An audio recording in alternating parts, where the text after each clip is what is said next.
tan a is equal to √5 minus 2 అయితే tan a minus cot a value ఎంత అని అడిగారు. tan a is equal to √5 minus 2.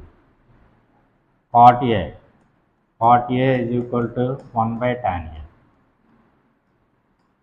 So 1 by √5 minus 2. దీన్ని హారాన్ని అకర్ణీకరిద్దాం. అకర్ణీకరణ రాసి √5 ప్లస్ √2 అవుతుంది. రాషనలైజింగ్ factor √5 plus 2.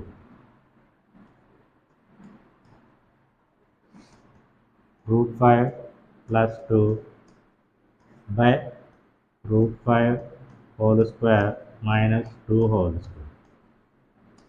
A minus b into a plus b is equal to a square minus b square.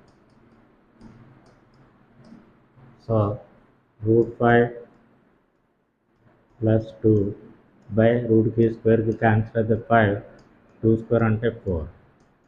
So √5 plus 2 by 1 అంటే √5 plus 2. cot a value √5 plus 2. tan a value √5 minus 2. మనకు ప్రశ్నలో అడిగింది tan a minus cot a.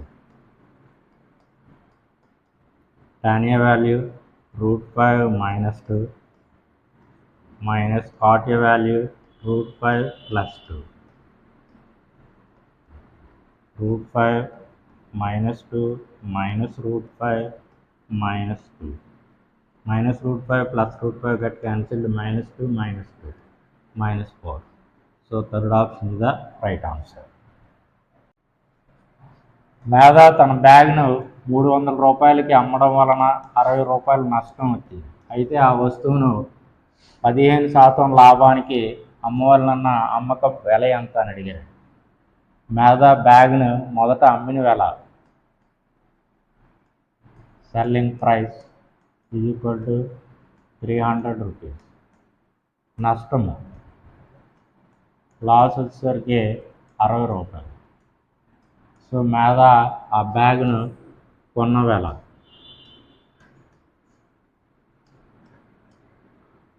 Cost price is equal to అమ్మిన వెల plus నష్టం. అమ్మిన వెల 300 రూపాయలు, నష్టము 60 రూపాయలు. సో ఆ వస్తువు కొన్న వెల 360 రూపాయలు. అయితే 15% లాభం రావాలంటే అమ్మకం వెల ఎంత? లాభము 15%. అయితే అమ్మిన వెల ఎంత అని అడిగారు. కొన్న వెల లాభం ఇచ్చి అమ్మిన వెల అడిగినప్పుడు అమ్మిన వెల ఈజ్ ఈక్వల్ టు కొన్న వెల ఇంటూ 100 ప్లస్ లాభ శాతము బై 100. సో కొన్న వెల 360 రూపాయలు ఇంటూ 100 ప్లస్ లాభ శాతము 15 by 100. 360 into 115 by 100. 0 0 get cancel. 5 ఎక్కం 5 2 10, 5 23 115, 2 18 36. 18 into 23 is equal to 440. So 15% లాభం రావడానికి మేధా బ్యాగ్ను అమ్మవలసిన వెల 414 రూపాయలు. Third option is the right answer. Which one of the following is true? క్రింది వాటిలో ఏది సరైంది అని అడిగారు. ఇలాంటి ప్రశ్న అడిగినప్పుడు ఒక రూట్లో ఉన్నటువంటి వాల్యూని మల్టిప్లై చేయండి, ఏది సరైందో మనకి అదే ఆన్సర్ అవుతుంది. √5 plus √3 greater than √6 plus √2. First option తీసుకుందాం. 5 3 15, 6 2 12. 12 కంటే 15 పెద్దది. 15 గ్రేటర్ దాన్ 12. 12 కంటే 15 అనేది పెద్దది కాబట్టి ఏ ఆప్షన్ సరి అయింది? ఎలాగో వెరిఫై చేద్దాం. √5 ప్లస్ √3 హోల్ స్క్వేర్ చేద్దాం. చేస్తే √5 whole square plus √3 whole square plus 2 into √5 into √3 is equal to 5 plus 3 plus 2√50 8 plus 2√50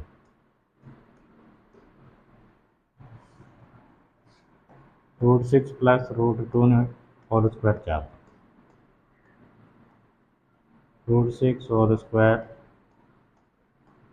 plus √2 whole square plus 2 into √6 into √2 √6 whole square అంటే 6 √2 హోల్ స్క్వేర్ అంటే 2 ప్లస్ 2√12 6 ప్లస్ 2 8 ప్లస్ 2√12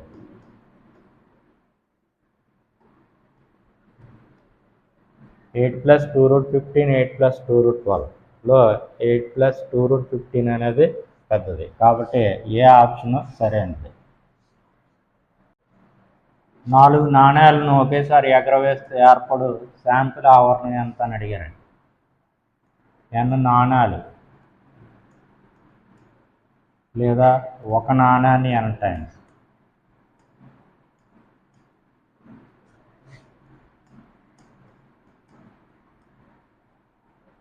n నాణాలని ఒకేసారి ఎగరవేసిన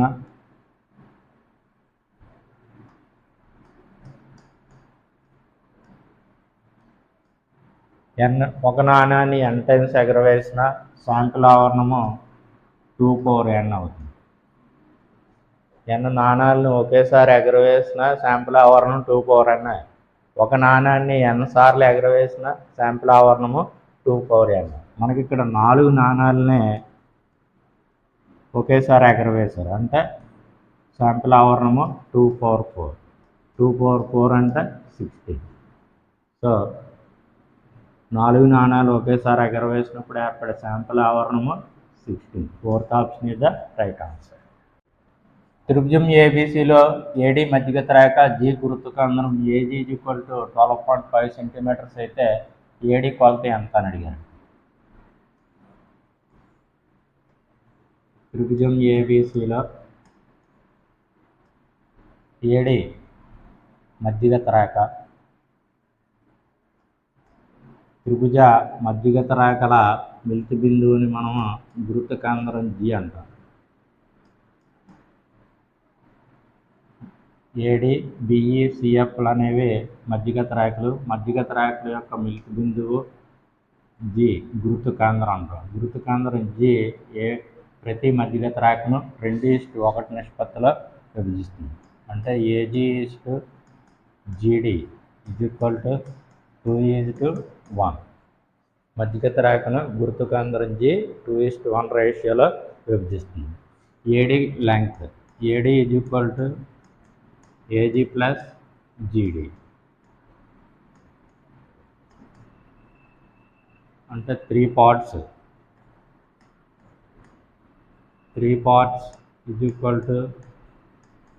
ఎంత మనకి అందులో AG 2 parts value ఇచ్చారు 2 parts value ఎంత ఇచ్చారంటే 12.5 centimetres ఇచ్చారు 3 parts వాల్యూ ఎంత సో 3 parts అంటే పెరిగాయి కాబట్టి పెద్ద వాల్యూ మీదని చిన్న వాల్యూ కిందని 3/2 ఇంటూ 12.5 6.25 12.5 6.25 ఇంటూ 3 18.75 సో మధ్యగత రేఖ ఏడి పొడవు 18.75 centimetre second option is the right answer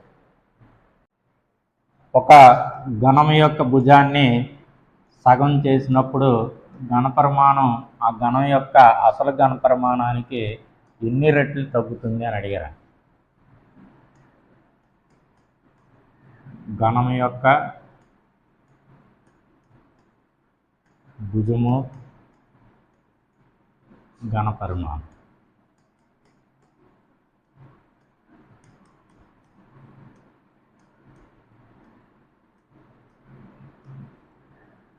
edge of the cube,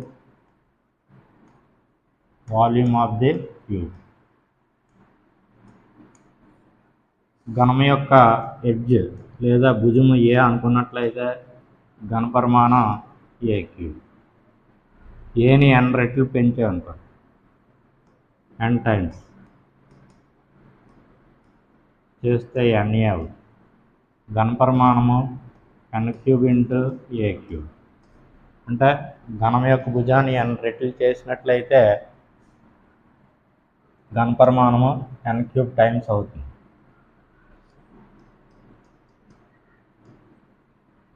ఏని n టైమ్స్ చేస్తే సైడ్ NA అవుతుంది. ఘనపరిమాణము n క్యూబ్ ఇంటూ ఏ క్యూబ్ అంటే అసలు వాల్యూమ్కి n క్యూబ్ టైమ్స్ అవుతుంది, పెరుగుతుంది. ఇక్కడ మనం ఘనం యొక్క భుజాన్ని సగం చేసాం అంటే ఆఫ్ చేసాం. ఆఫ్ చేసినప్పుడు ఘనపరిమాణం ఏమవుతుందని అడిగారు. ఏని ఆఫ్ చేశారంటే A/2 చేశారు. A/2 చేసినప్పుడు ఘనపరిమాణము A/2 హోల్ క్యూబ్ అంటే A³/8. అసలు ఘనపరిమాణానికి 1/8 వంతు తగ్గుతుంది. A³ into 1/8. అసలు ఘనపరిమాణంలో 1/8 వంతు ఉంటుంది. కాబట్టి third option is the right answer. 3 నెలల కాలానికి ₹1080పై ₹27 వడ్డీ లభించింది. అయితే సంవత్సరానికి వడ్డీ రేటు ఎంత అని అడిగారు. మనకి ఇక్కడ అసలు P = ₹1080 ఇచ్చారు. కాలము T = 3 నెలలు. నెలల్ని సంవత్సరాల్లో మారుద్దాం. 3/12 అంటే 1/4 ఇయర్స్. కాలము 1/4 సంవత్సరాలు. వడ్డీ I = 27 రూపీస్.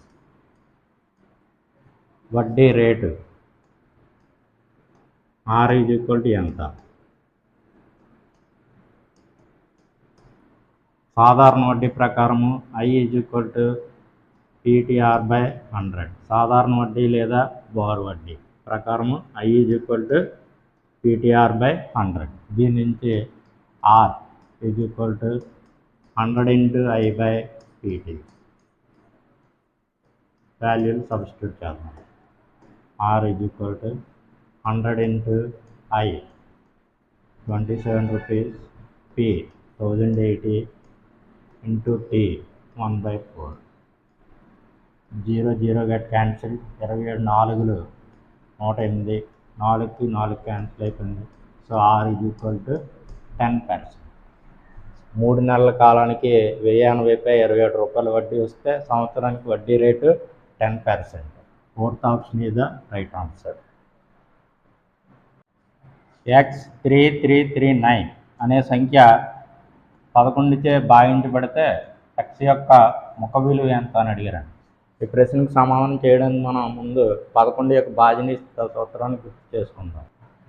11 యొక్క భాజనీయత సూత్రం: ఒక సంఖ్య 11చే భాగించబడాలంటే దాని యొక్క బేస్ స్థానాల్లోని అంకెల మొత్తం మరియు సరి స్థానాల్లోని అంకెల మొత్తాల మధ్య వ్యత్యాసం 0 లేదా 11 యొక్క గుణిజం అయి ఉండాలి. మనకి ఇచ్చినటువంటి సంఖ్య X3339. బేస్ స్థానాల్లోని అంకెలు యాడ్ చేస్తాం. 9 + 3 + X. X + 3 + 9 = X + 12. సరి స్థానాల్లోని అంకెలను యాడ్ చేద్దాం. 3 + 3 = 6. బేస్ స్థానాల్లోని అంకెల మొత్తం మరియు సరి స్థానాల్లో అంకెల మొత్తాల మధ్య వ్యత్యాసం 0 లేదా 11 యొక్క గుణిజం అయి ఉండాలి. అంటే X + 12 - 6 = 0 లేదా 11 యొక్క గుణిజం అయి ఉండాలి. 11K అనుకోండి. K ఏదైనా పూర్ణాంకం. సో X + 12 - 6 అంటే X + 6 = 0, కేస్ 1. X = -6. ఇది సాధ్యం కాదు. So X + 6 = 11K. 11 యొక్క గుణిజం అయ్యేటట్టుగా ఎక్స్కి ఇచ్చిన ఆప్షన్స్ని సబ్స్టిట్యూట్ చేద్దాం. ఫస్ట్ ఆప్షన్ సబ్స్టిట్యూట్ చేస్తే 2 + 6 = 8. 8 not divisible by 11. So first option కాదు. సెకండ్ ఆప్షన్ చూద్దాం.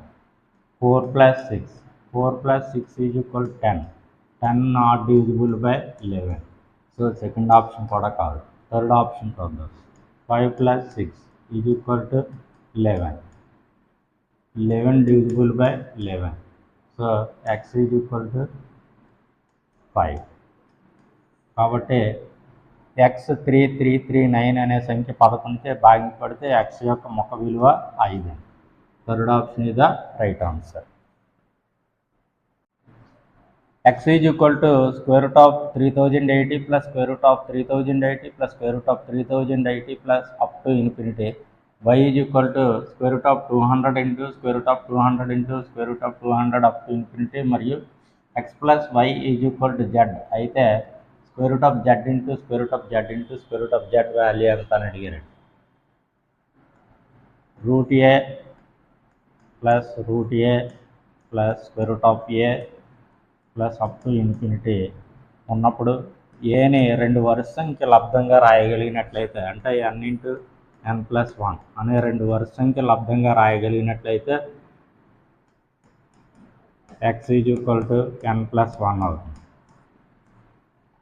అలాగే x √a into √a up to infinity times. So x =∞. Multiply చేసినప్పుడు ఇన్ఫినిటీ టైమ్స్ ఉంటే x = a. Next x √a into √a up to n times. n times అయినట్లయితే x = a⁻1 - 1/2n or a⁻2n - 1/2n. So మనకి ఇక్కడ x √3080 plus √3080 plus √3080 up to infinity time. So మనం 3080ని 56 కింద రాయొచ్చు. So x = 56. y √200 into √200 into √200 up to infinity time. So y = 200. మనకి లెక్కలో x plus y = z అని ఇచ్చారు. x plus y = z.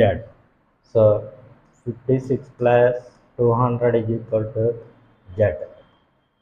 z = 256.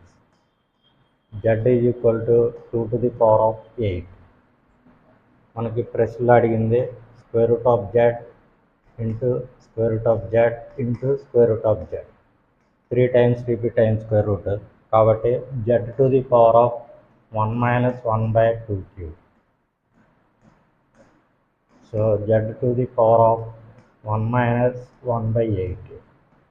z⁻8 - 1/8. z⁻7/8. మనకి z value 2/8. So 2/8 whole power 7/8. 88 get cancelled. 2/7. 2/7 = 128. So second option is the right option. కొంత అసలుపై ప్రతి 3 నెలలకు 2% చొప్పున 24 నెలలకైన బారు వడ్డీ 960 రూపాయలు అయితే అసలు ఎంత అని అడిగారు. మనకి ఇక్కడ రేట్ ఆఫ్ ఇంట్రెస్ట్ r = 2% ఇచ్చారు. కాలము 24 months per 3 months అంటే 24/3. 3 8 24. 8 quarters. ఇంట్రెస్ట్ 960 రూపాయలు. అయితే అసలు P = ఎంత అని అడిగారు. I = PTR/100. ఈ సూత్రం నుంచి మనకి P ఏమో 100I/TR. ఇందులో వాల్యూలు సబ్స్టిట్యూట్ చేద్దాం. 100 × I 960/T 8/4 × 2% rate of interest. 8 రెళ్ళు 16, 16 60లు 960, 60 × 100 6000. So అసలు 6000 రూపాయలు. Third option is the right answer. ఒక త్రిభుజం యొక్క బాహ్య కోణాల్లో కోణం 84 డిగ్రీలు, ఆ కోణపు అంతరాభిముఖ కోణాల నిష్పత్తి 1:2 అయినా త్రిభుజం యొక్క కోణాలు కనుక్కోండి అన్నారు. ఈ ప్రశ్న మనం సమాధానం ఆప్షన్ నుంచే పొందొచ్చు. బాహ్య కోణం అంతరాభిముఖ కోణాల మొత్తానికి సమానం. సో ఈ రెండే యాడ్ చేసి అనుకోండి. 40 80 120, ఈ రెండే యాడ్ చేస్తే 90, ఈ రెండు యాడ్ చేస్తే 72 degrees, ఈ రెండు యాడ్ చేసినట్లయితే 84, 28 + 56 84 వచ్చింది. బాహ్య కోణం 84 డిగ్రీలు అవ్వాలి. ఆ కోణాల యొక్క నిష్పత్తి 1:2 అవ్వాలి. ఇక్కడ చూసినట్లయితే రేషియో చూద్దాం. 28 1 28 2 56. సో బాహ్య కోణం 84 డిగ్రీలు అవుతూ ఆ అంతరాభిముఖ కోణాల యొక్క నిష్పత్తి 1:2 అయ్యే ఆప్షన్ ఏది అంటే 4th ఆప్షన్. సో ఆ కోణాలు వరుసగా 28 డిగ్రీలు, 56 డిగ్రీలు, 96 డిగ్రీలు.